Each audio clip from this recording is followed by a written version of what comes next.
Hey everyone, today I'll be reviewing the PC version of Sonic Colors Ultimate. This game garnered a lot of controversy when it announced, and even more when it launched.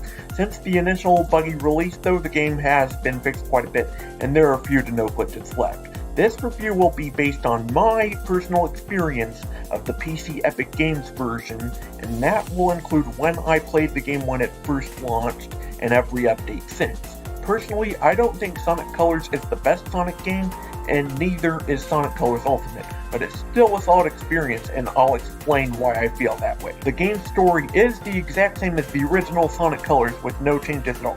The original story is fine, if maybe a little childish, but having the same story as before leaves the game's new mechanic, the Jade Ghost Wisp, unexplained completely. The story is pretty childish and rather simplified as to what's going on with Sonic and Tails and the aliens and Eggman, but it suits the tones of the game, in my opinion. The jokes don't really annoy me the way they do other people, and it's nice to have some comedic relief alongside Eggman's nefarious plot to commit genocide on aliens to control the minds of humans to build his empire. As for the gameplay, it's the exact same as the original Sonic Colors once again. This time though, an added wisp, the Jade Ghost, is available for Sonic to use in certain levels. In my opinion, using it feels pretty mediocre. It doesn't ruin the game or the level it's in. The only problem is, now you have to use it to get certain red rings. The other additions to the gameplay are pretty nice though. There's a homing attack tweak that lets you lock onto enemies with a specific timing, and if you do so, you get some boost energy as a reward. In the original game, you can only get boost energy by freeing wisps and defeating very specific enemies, so it's nice to have another way to get it. Another addition to the gameplay is the Tails save. If you have at least one, if you fall down a pit without dying before that, Tails picks Sonic up to where he was last on safe ground. The game also has unlimited lives, so you don't die too many times and have to start over.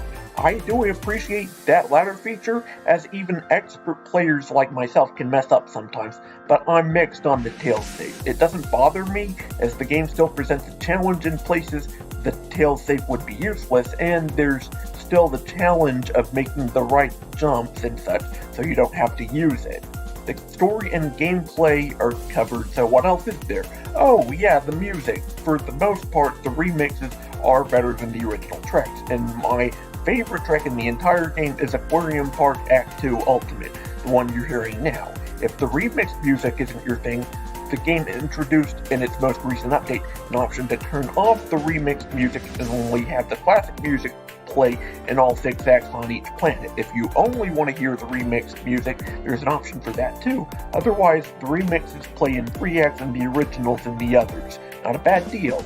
Both soundtracks are full of bangers, and I often find myself listening to fan remixes of them on YouTube. Before I get into the original game's features, there are a few more new ones. The game offers customization, letting you change Sonic's shoes, gloves, aura, and even the boost trail he leaves behind. You can also choose a picture to represent Sonic, though I believe this was intended for a scrapped multiplayer feature. Many Sonic and even a lot of Sega characters and logos are available for you to pick from. To get access to most of them, you have to spend part tokens that you can find in the levels that are all over the place, but they're easy to find and still fun to pick up. Now that is what the game adds to the original onto the actual game itself. When the game launched on PC, I did notice a few glitches and issues akin to the ones on alternate platforms, but I played it a lot still, and the game only crashed once out of many hours playing it. I don't notice any extreme game-breaking glitches even back then. Most of the issues I actually did have then have since been fixed, and overall, the game is still fun even with the minor annoyances that came at launch. If you played the original on the Wii, you know what the game is like, but in case you don't, I'll give you a rundown. The game centers around Sonic and Tails visiting Eggman's newest creation, a giant interplanetary amusement park. Tails thinks the project is completely innocent, but Sonic knows better than that. A bit later, Tails translates the language of the aliens with the Miles electric device and learns that the planet's aliens are being captured by Eggman for a giant device to control the minds of Earth's population to worship him. Sonic now has to foil Eggman's plan and free the critters along the way. The story does focus on Eggman's plan and Sonic's adventure, but there are a few hook jokes here and there to make the player laugh and brighten the tone a bit. Honestly, this might be a hot take, but I don't really see Sonic having to have serious stories being important. I mean, it's a talking cartoon hedgehog. Do you expect anything to be serious about the game? The gameplay starts with an optional in-game tutorial. If you know Sonic's move, you can turn it off and play without it. You start with Sonic's basic moveset, and as you move on through the planets, you get access to colored aliens, also known as wisps, that give Sonic new abilities when collected, and collecting them the first time unlocks them in all stages, even ones you've already completed. My personal favorites are the Violet Frenzy, which eats everything in its path, and the Pink Spike, which lets you stick to walls and ceilings and lets you dash along areas quickly. Others are the Orange Rocket, which launches you high into the air, the Cyan Laser, which lets you bounce off walls and hit special objects to get through special areas, the Blue Cube, which turns blue cubes into blue rings and blue rings into blue cubes, the Jade Ghost, which lets you fly through walls and floors, the Yellow Drill, which lets you drill through the ground and traverse the water quickly, and the Green Hover, which lets you temporarily fly and dash along long trails of rings. Experimenting with the wisps is fun, and gets you to secret, special places, along with helping you collect red star rings.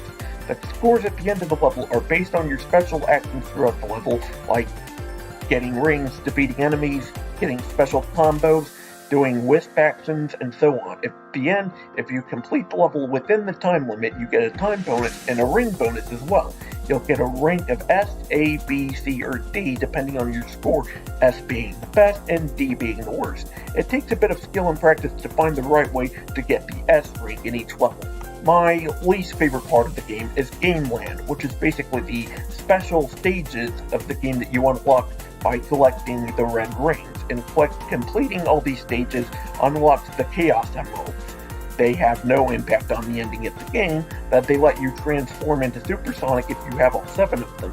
If you select Supersonic mode, you won't be able to use the wisps, and to me, using the wisps is more fun than using Supersonic, but others might disagree. Overall, the game is at least an 8 out of 10, and it's one of the best games in the series. I do think some older games could use remasters as well, like the Sonic Adventure games, to add things like unlimited lives, special enhancements, and new features. It'd be awesome to see that happen, but for now, Sonic Colors Ultimate is good enough. I do dislike how other platforms had so many problems with the game crashing and strobing and stuff upon launch, but that never happened to me on PC, and I'm grateful for that. That's the video. If you enjoyed, be sure to like and subscribe, leave a comment on how you feel, and feel free to donate tips. So stay safe, stay cool, and I'll see you all next time. Bye!